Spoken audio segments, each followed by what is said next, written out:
नमस्कार, वंदे मातरम। मैं हूं श्यामगिरी। आप देख रहे हैं हमारा चैनल मुद्दा भारत का। मुद्दा भारत का यानी मुद्दा आपका। मुद्दा है इसमें मराठा आरक्षण का चेहरा बने मनोज जरांगे का।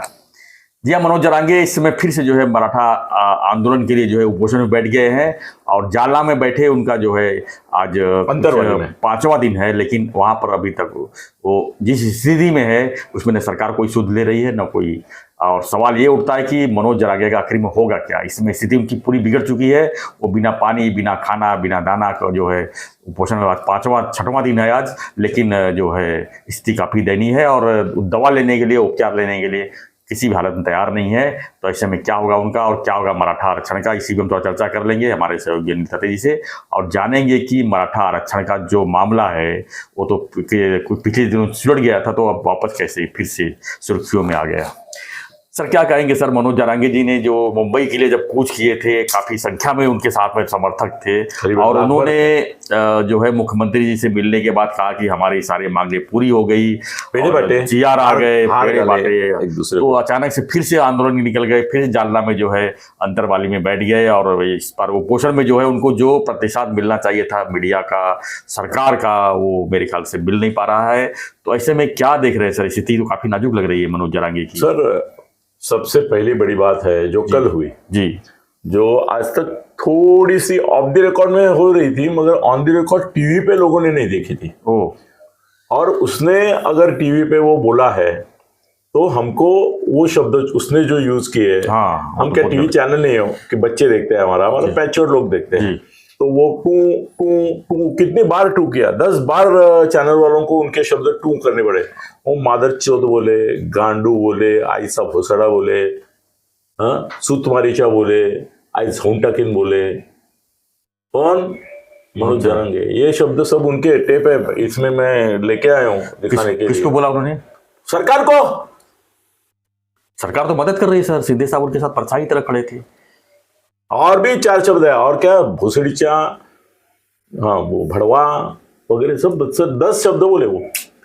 सर आज तक संजय बिंजय थोड़ा सा चुतिया वितिया बोलता था, चुतिया भी बोला वो जी, मगर इस तरह से माँ बहन पे गाली सरकार को भी, सरकार को, और सरकार के वही लोगों को जो उनके लिए जान की बाजी लगाकर लोगों में अप्रियता लेकर, ओबीसी से टक्कर लेकर इसकी सहायता करना चाहते हैं, तो उनको अगर आप भोसड़ी का मादरचोद ये वो बोलेंगे तो बहुत ही गलत हो गया ना। बिल्कुल गलत है। तो सर एक जो महाराष्ट्र में उनके प्रति सहानुभूति थी, वो कल बहुत सारे मित्रों ने मुझे फोन किया कि भाई कल तुम बाकी सब छोड़ो, ये जो गाली प्रदान किया उसने वो कितना भद्दा है, इसके ऊपर कुछ तो बोलना चाहिए। तुम में हिम्मत है तो उसने जो गालियां बोली जी, वो तुम सुनाओ लोगों को पता चले क्या कि टीवी पे वो बू आ रहा है। मेरे पास ओरिजिनल वीडियो है, उसमें सब गालियां हैं।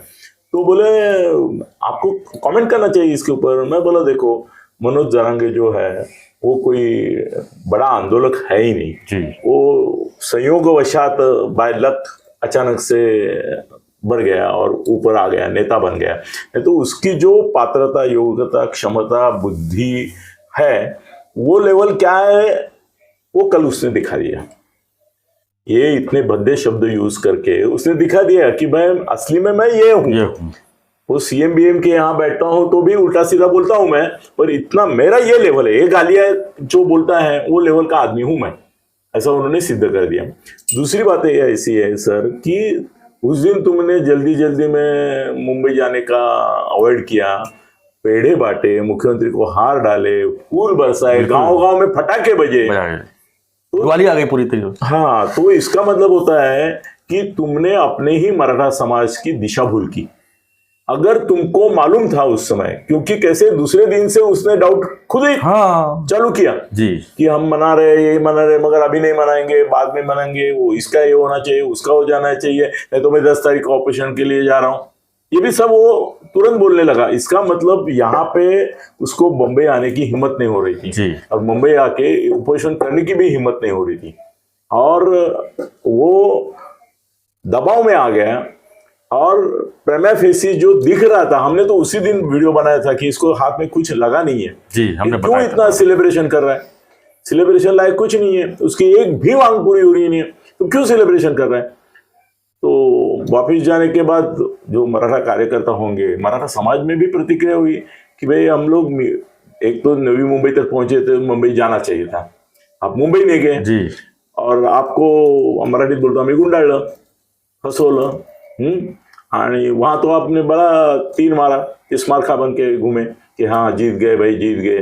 तो फिर अभी दूसरे दिन तुमको 24 घंटे में पता चला कि तुम जीत नहीं गए, हार ही गए, और फिर से मेरे को आंदोलन करना पड़ेगा। सर अभी इसमें भी थोड़ी आपकी जानकारी के लिए मैं ये करता हूं कि अभी वो उपोषण कर रहा है, मगर लेटेस्ट खबर ये है कि जैसे उसके नाक से खून आ गया, वो एकदम डर गया कि सच में मैं मरूंगा, ऐसा उसको लगने लगा। तो उसके जो खास खास कार्यकर्ता हैं विश्वसनीय, वो बाजू में खड़े होके चिल्लाने लगे कि पानी तो पियो, पानी तो पियो, सब बच्चे रो रहे, औरतें रो रही है, सब वो ऐसा आवाज उठा। असल में मैं चाहता था कि इस प्रकार से कार्यकर्ता जो है होते पानी, वो उनको पानी पीने दे, थोड़ा सा मिनिमम कुछ जो जिसकी वजह से उनकी जान बचे, इतना तो करना चाहिए।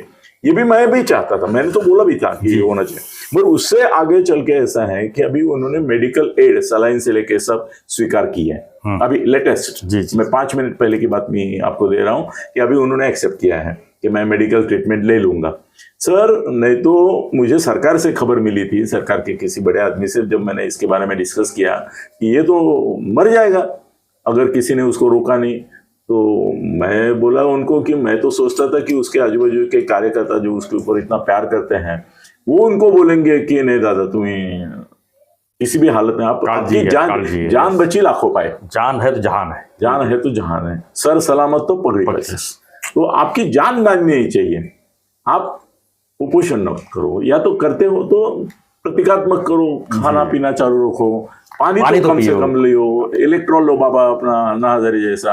मगर वो मान रहे थे, मगर अभी उन्होंने एक्सेप्ट किया है क्योंकि उनको मालूम पड़ गया खून आने से कि अभी मैं लास्ट स्टेज में जा रहा हूँ। अभी ऐसा है कि उन्होंने ये गलत समय निकला। अभी 20 तारीख को अधिवेशन है, उस दिन वो जो अधिसूचना है जिस कागज के ऊपर वो नाच रहा था, उसका इसमें कायदे में रूपांतर होगा जी। अभी तो हरकतें वगैरह चालू है उसके ऊपर लेना, तो कायदे में 20 तारीख को, तो इसको 20 तारीख तक बिल्कुल 20 तारीख तक जाना पड़ेगा भाई, 20 तारीख तक इंतजार करना चाहिए था। हाँ, वो तो पहली बात है कि इंतजार करना चाहिए था, मगर ये भी करना चाहिए था कि 20 तारीख के बाद ही करेंगे। क्या होता है, सरकार कितना ऑनेस्टली करती है, और सरकार ऑनेस्टली करेगी। अब उसमें क्या है ना, उसको ये भी मालूम है कि अभी वो जो 55-56 लाख है, उनको भी सबको मिला नहीं है सर्टिफिकेट, और इतना उसने दिखाया था कि भाई जब ओबीसी में ही तुमको कुणबी करके मिलेगा, वो भी नहीं हो रहा है। मराठा आरक्षण का जो विधेयक आ रहा है उसमें सगे सोयरे वगैरह कुछ नहीं है, जो है वही है, जो है वही है। और दूसरी बात यह है कि वो मराठा को मराठा आरक्षण दे रहे हैं जी, ओबीसी या कुणबी नहीं दे रहे हैं, जबकि उसकी मांग थी कि कुणबी बनो हमको सबको, हम मराठा नहीं, कोई मराठा में मराठा ही नहीं होगा, सब कुणबी होंगे, ऐसा उसका मानना था या मांगनी थी उसकी। मगर अभी जो सरकार ला रही है उसमें मराठाओं को मराठा करके आरक्षण है, इसलिए तो मागास वर्ग आयोग का वो आधार ले रहे हैं। वो आयोग का भी अहवाल नहीं आया करके 20 तारीख किया, नहीं तो 15 तारीख को इनका इरादा था, शिंदे साहब का इरादा नहीं था। तो अभी ऐसा हो गया है कि एक तरफ गाली गलौज करके उसने, वो भी सर भुजबल ने अभी बोला कि जो सरकार है हमारी, उसको आज तक किसी भी आंदोलन में ऐसी बद्दी गालियां नहीं दी गई, और वो ओपनली दी। उन्होंने ये भी कहा है कि अगर हमारा मराठा आरक्षण नहीं पास हुआ तो हम मोदी जी का सभा नहीं होने देंगे लोकसभा। नहीं, मोदी जी का सभा छोड़ो, मेरा कुछ अगर हुआ जो वो खुद ही करने जा रहे हैं जी, सरकार ने उसको गोली मार रही है, वो खुद को ही मरण के तरफ लेकर है, तो उसने बोला पूरा महाराष्ट्र की लंका जल जाएगी। हाँ, मतलब उसने चेतावनी दे दी। चेतावनी नहीं ये किया लोगों को कि भाई अगर मेरा कुछ हुआ तो महाराष्ट्र तुमको लंका की तरह जला देना है। ये भी सर लॉ एंड ऑर्डर को चैलेंज है, ये तो देशद्रोह है बिल्कुल एक प्रकार से। आप पूरा महाराष्ट्र जला देंगे, ये बोलना गुनाह है एकदम। हाँ, तो सरकार की पटी है करके वो उनको कोई बोले नहीं है, नहीं तो सर दूसरा कोई ये बोला होता कि लंका जला देंगे मेरे इसके बाद, तो सर अभी तक अरेस्ट करते थे। मैंने सुझाव दिया था, एक सही आदमी को सही सुझाव दिला था।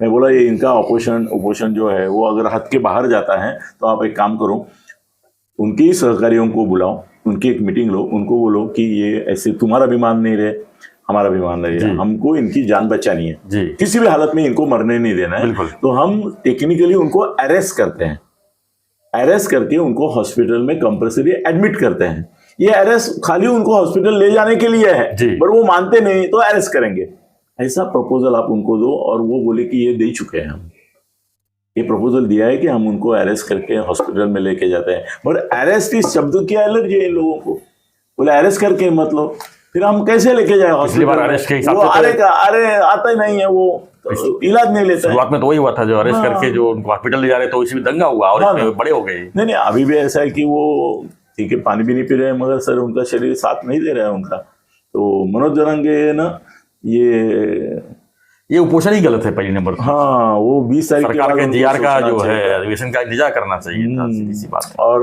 वो ये सर सीधी आत्महत्या है जी।